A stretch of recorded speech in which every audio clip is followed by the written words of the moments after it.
ஒருவேளை ஏதோ சில காரியங்களை மறக்க முடியாதபடி, சில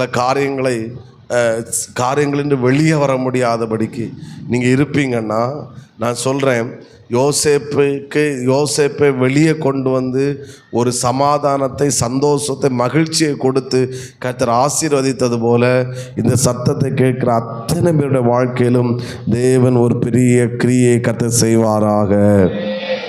நம்பர் 1, வருத்தம் என்றால் முதலாவது அவனுக்குள்ளே, அந்த வார்த்தையோட அர்த்தம் மட்டும் சொல்லும், முதலாவது அவனுக்குள்ளே பலவிதமான காயங்கள் காணப்பட்டது.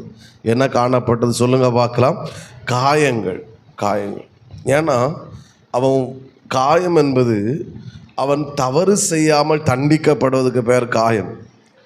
காயம் என்பது நேசிக்கிறவர்களால் வருகிற, நேசிக்கிறவர்கள், நம்பினவர்கள்